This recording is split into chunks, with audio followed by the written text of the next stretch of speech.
നമസ്കാരം. നമ്മുടെ പൂർവികർ പാമ്പിനെ രക്ഷകരായി കണക്കാക്കുന്നു. പ്രധാനമായും ഭൂമിയുടെ രക്ഷകരായി അവയെ കണക്കാക്കുന്നതാണ്. അവരെ നാം ആരാധിക്കുകയും ചെയ്യുന്നു. ഇതിനാൽ തന്നെ ഒട്ടുമിക്ക തറവാടുകളിലും മനകളിലുമെല്ലാം കാവ് കാണുന്നതുമാകുന്നു. ഇത് സർവ്വസാധാരണമായ കാര്യമായിരുന്നു. ഈ ഭൂമി അവർക്ക് അവകാശപ്പെട്ടതാണ് എന്നും അതിനാൽ അവരെ നാം ആരാധിക്കുന്നതിലൂടെ കുടുംബത്തിൽ ഐശ്വര്യവും സമ്പൽ സമൃദ്ധിയും വന്ന് ചേരും എന്നാണ് പറയുക. അതിനാൽ നാം വസിക്കുന്ന ഭൂമിയിൽ നാം വസിക്കുന്നു എങ്കിലും അടുത്തുള്ള നാഗക്ഷേത്രത്തിൽ മാസത്തിൽ ഒരിക്കലെങ്കിലും ദർശനം നടത്തുന്നതും അവിടെ തന്നാൽ സാധിക്കുന്ന വഴിപാടുകൾ ചെയ്യുന്നതും വളരെ ശുഭകരം തന്നെയാകുന്നു. ജീവിതത്തിൽ ഉയർച്ചയും സകല രീതിയിലുള്ള സൗഭാഗ്യങ്ങളും നിങ്ങളെ തേടി എത്തുന്നു എന്ന് തന്നെ പറയാം. നിമിത്ത ശാസ്ത്രപ്രകാരം ജ്യോതിഷപ്രകാരവും പാമ്പുകൾ വീടുകളിൽ വരുന്നതിലൂടെ ചില സൂചനകൾ നമുക്ക് ലഭിക്കുന്നതാകുന്നു. ഈ സൂചനകൾ എന്തെല്ലാമാണ് എന്ന് ഇനി മനസ്സിലാക്കാം. ഉത്തമ സർപ്പം. പാമ്പുകളല്ല സർപ്പങ്ങൾ, അത് നാം മനസ്സിലാക്കണം. സർപ്പങ്ങളെയാണ് നാം കാവുകളിൽ ആരാധിക്കുന്നത്. ഇവയെ വീടുകളിൽ കാണുന്നത് അപൂർവങ്ങളിൽ അപൂർവമാണ് എന്ന് തന്നെ പറയാം. എന്നാൽ ഇവയെ കാണുകയാണ് എങ്കിൽ അതീവ ശുഭകരമായ ഫലങ്ങൾ ആ വീടുകളിൽ വന്നു ചേരും എന്ന കാര്യം തീർച്ച തന്നെയാകുന്നു. വിവിധ രീതിയിലുള്ള കാര്യങ്ങൾ സർപ്പങ്ങളെ വീടുകളിൽ കണ്ടാൽ മനസ്സിലാക്കുവാൻ ഒരു വ്യക്തിക്ക് സാധിക്കുന്നതാകുന്നു. ഇവ നമ്മുടെ ചെറുവിരലിന്റെ അത്ര മാത്രമേ കാണൂ. കൂടാതെ വെളുത്ത നിറത്തിലോ സ്വർണ്ണ നിറത്തിലോ ഉണ്ടാവുന്നതുമാകുന്നു. ഇവയ്ക്ക് പൂജയും ആരാധനയും അനിവാര്യം തന്നെയാണ്. അത് നാം ചെയ്യേണ്ടത് ആവശ്യകത തന്നെയാകുന്നു. അതിനാൽ ഇത്തരം പൂജകളും ആരാധനയും ചെയ്യുകയാണ് എങ്കിൽ ആ വീടുകൾക്ക് നാൾക്കുനാൾ ഉയർച്ച മാത്രമേ വന്നു ചേരൂ. അധമം. മറ്റെല്ലാം തന്നെ അധമഗണത്തിൽ പെടുന്നവയാണ്. കറുത്ത് ഇരുണ്ട് വലിപ്പമേറിയവയുമാണ് അധമഗണത്തിൽ പറയുന്നത്.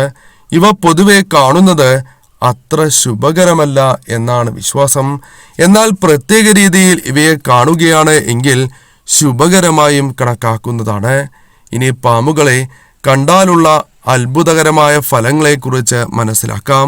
വീടുകളിൽ വന്നു ചേരുന്ന സൗഭാഗ്യങ്ങൾ ഏതെല്ലാമാണ് എന്ന് ഇനി മനസ്സിലാക്കാം. കാവുണ്ടെങ്കിൽ സർവ്വസാധാരണമായി പറമ്പിൽ പാമ്പിനെ കാണുന്നതാണ്.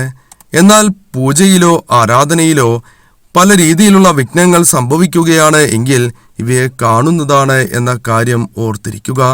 ഇത് ജീവിതത്തിൽ വന്നു ചേരുവാൻ പോകുന്ന ദോഷത്തെയാണ് സൂചിപ്പിക്കുന്നത് എന്ന കാര്യവും നാം ഓർത്തിരിക്കേണ്ടതാകുന്നു. പൂജ ചിലപ്പോൾ വർഷത്തിൽ ഒരിക്കൽ നൽകുന്നതാവാം.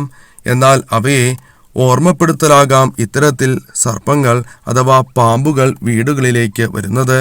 അതിനാൽ സർപ്പത്തെ അല്ലെങ്കിൽ പാമ്പിനെ വീടുകളിൽ നാം നിരന്തരം കാണുന്നതാകുന്നു, അല്ലെങ്കിൽ അടുപ്പിച്ച് കാണുന്നു എന്ന് തന്നെ പറയാം. ഇത്തരത്തിൽ കാണുന്നുണ്ട് എങ്കിൽ ഇതേക്കുറിച്ച് കൂടുതൽ ചിന്ത ഉണ്ടാവേണ്ടതും അനിവാര്യം തന്നെയാകുന്നു. വഴിപാട്. പ്രത്യേകമായ പല വഴിപാടുകളും പല വ്യക്തികളും നേരുന്നതാകുന്നു. എന്നാൽ പിന്നീട് ഇവയെക്കുറിച്ച് മറന്നു പോവുകയോ അല്ലെങ്കിൽ സാമ്പത്തികമായോ മറ്റോ കാരണങ്ങളാൽ ഇവ നടത്തുവാൻ സാധിക്കാത്ത അവസ്ഥയും വന്ന് ചേരുന്നതാകുന്നു. എന്നാൽ ഇത്തരത്തിൽ വഴിപാട് മറന്നാലും, അതും പ്രത്യേകിച്ച് നാഗദേവതകൾക്കുള്ള വഴിപാട് മറന്നാൽ തീർച്ചയായും നാഗദൈവങ്ങൾ അത് ഓർമ്മിപ്പിക്കുവാൻ വേണ്ടി വീടുകളിൽ വരുന്നതാകുന്നു. അതിനാൽ തന്നെ ഇത്തരത്തിൽ വരുന്നുണ്ട് എങ്കിൽ ഈ ഒരു കാര്യം കൂടി നാം ഓർത്തിരിക്കേണ്ടതാകുന്നു. ആ വഴിപാട് കഴിക്കുന്നതിലൂടെ നാഗദൈവങ്ങൾ സർവൈശ്വര്യം നൽകുകയും ചെയ്യുന്നതാകുന്നു. സുബ്രഹ്മണ്യസ്വാമിക്കും ശിവക്ഷേത്രങ്ങളിലും ഇത്തരത്തിൽ വഴിപാട് മറക്കുകയാണ് എങ്കിലും നാഗങ്ങൾ വീടുകളിലേക്ക് വരുന്നതാകുന്നു. അതിനാൽ നാഗത്തെ കാണുന്നുണ്ട് എങ്കിൽ ഈ ക്ഷേത്രവുമായി ബന്ധപ്പെട്ട് ഏതെങ്കിലും വഴിപാട് മറന്നിട്ടുണ്ടോ എന്ന് ചിന്തിക്കുന്നത് ഏറ്റവും ഉത്തമം തന്നെയാകുന്നു. ചിലപ്പോൾ നിത്യവും പാമ്പിനെ കണ്ടു എന്ന് വരാം. അതിനാൽ ഈ വഴിപാട് മറന്നതിൻ്റെ സൂചനയാണ് എന്ന് കരുതി അത് എത്രയും വേഗം തീർക്കുവാൻ അഥവാ ആ വഴിപാട് കഴിക്കുവാൻ ശ്രമിക്കേണ്ടതാകുന്നു. സർപ്പദോഷം. പലരുടെയും ജീവിതത്തിൽ അവർ അറിയാതെ തന്നെ സർപ്പദോഷം ബാധിച്ചിട്ടുണ്ടാകാം എന്ന് പറയാം. കാരണം മുൻജന്മ ബന്ധത്താലും ഇത്തരത്തിൽ സർപ്പദോഷം ഏവരുടെയും വന്ന് ചേരുന്നതാകുന്നു. അതിനാൽ ഇത്തരത്തിൽ സർപ്പദോഷത്താൽ നിങ്ങൾ വലയുന്നുണ്ട് എങ്കിലും ഇത്തരത്തിൽ നിത്യവും അല്ലെങ്കിൽ ഇടയ്ക്കിടയ്ക്ക് പാമ്പിനെ കാണുന്നതാകുന്നു. അതിനാൽ തന്നെ ഉടനെ ഒരു ജ്യോതിഷിയെ കണ്ട് നോക്കുകയാണ് നിങ്ങൾ ചെയ്യേണ്ടത്. സാധിക്കാത്തവരാണ് എങ്കിൽ അടുത്തുള്ള നാഗക്ഷേത്രത്തിൽ വഴിപാടുകൾ ചെയ്യുന്നതും ഉത്തമം തന്നെയാകുന്നു. ഇത്തരത്തിൽ എല്ലാ മാസവും ഇവർ ചെയ്യണം എന്ന് തന്നെയാണ് പറയുവാൻ സാധിക്കുക. ഇത്തരത്തിൽ ചെയ്യുന്നതിലൂടെ തന്നെ പല വിധത്തിലുള്ള രോഗദുരിതങ്ങളും കഷ്ടതകളും ഇവരിൽ നിന്നും അകന്ന് പോകുന്നതാണ്. അതിനാൽ എല്ലാ മാസവും പ്രത്യേകിച്ചും ആയില്യനാളിൽ നാഗക്ഷേത്രത്തിൽ ദർശനം നടത്തുന്നതും തന്നാൽ കഴിയുന്ന വഴിപാടുകൾ ചെയ്യുന്നതും ഏറ്റവും ശുഭകരമാണ് എന്ന കാര്യവും ഓർത്തിരിക്കുക. ഉയർച്ച.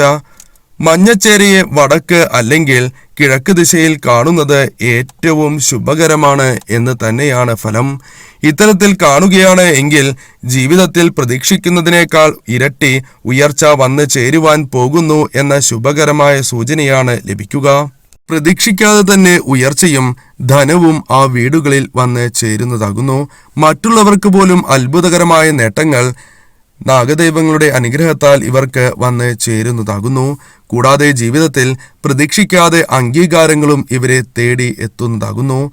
ഇതെല്ലാം നാഗദൈവങ്ങൾ ഇവർക്ക് നൽകുന്നതാണ് എന്ന ഓർമ്മ ഇവർക്ക് ഉണ്ടാകേണ്ടതാകുന്നു.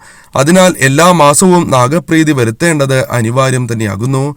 സർപ്പങ്ങൾക്ക് ശരിയായ രീതിയിൽ പരിപാലിക്കുകയാണ് എങ്കിൽ, അതായത് എല്ലാ മാസവും കൃത്യമായി വഴിപാടുകൾ ചെയ്യുകയാണ് എങ്കിൽ, ദർശനം നടത്തുകയാണ് എങ്കിൽ തീർച്ചയായും മാറ്റങ്ങൾ വന്ന് ചേരുന്നതാകുന്നു. നിങ്ങൾ വിദേശത്താണ് എങ്കിൽ നാട്ടിലുള്ള വ്യക്തികളെ കൊണ്ട്, കുടുംബാംഗങ്ങളെ കൊണ്ട് ഇത്തരത്തിൽ വഴിപാട് കഴിപ്പിക്കുന്നതും ഉത്തമം തന്നെയാകുന്നു. എന്നാൽ പ്രസാദം വാങ്ങുവാൻ മറക്കാതെ ഇരിക്കുക. മറ്റൊരു കാര്യവും ശ്രദ്ധിക്കുക. നിത്യവും നാഗങ്ങളുടെ മന്ത്രങ്ങൾ ജപിക്കുക. പാമ്പുകൾ വീടുകളിൽ വരുന്നതിലൂടെ മറ്റൊരു കാര്യവും നമുക്ക് സൂചനയായി എടുക്കുവാൻ സാധിക്കുന്നതാണ്. പരമശിവന്റെ അനുഗ്രഹം ആ വീടുകളിൽ ഉണ്ട് എന്ന വ്യക്തമായ സൂചനയാണ് ഇതിലൂടെ ലഭിക്കുന്നത്. അതിനാൽ തന്നെ ആ വ്യക്തികൾക്ക് ആഗ്രഹ സാഫല്യം വീടുകളിൽ വന്ന് ചേരുന്നതാകുന്നു. ആ വ്യക്തികൾക്ക് നടക്കില്ല എന്ന് ഉറപ്പിച്ച കാര്യങ്ങൾ പോലും ജീവിതത്തിൽ നടക്കുന്നതാകുന്നു. ഇതെല്ലാം പരമശിവന്റെ അനുഗ്രഹത്താലാണ് എന്ന കാര്യവും ഇവർ ഓർത്തിരിക്കുക. അതിനാൽ ശിവമന്ത്രങ്ങൾ നിത്യവും ജപിക്കുക. ശിവക്ഷേത്രത്തിൽ ദർശനം നടത്തുവാൻ സാധിക്കുന്നവരാണ് എങ്കിൽ നിത്യവും ദർശനം നടത്തുക. ഇതിലൂടെ പോലും ജീവിതത്തിൽ സൗഭാഗ്യങ്ങൾ ഇവർക്ക് നേടിയെടുക്കുവാൻ സാധിക്കുന്നതാണ്. അതിനാൽ നാഗങ്ങൾ, സർപ്പങ്ങൾ ഇവ വീടുകളിൽ വരികയാണ് എങ്കിൽ അത് പരമശിവന്റെ അനുഗ്രഹത്താലാണ് എന്ന കാര്യവും നാം ഓർത്തിരിക്കേണ്ടതാകുന്നു.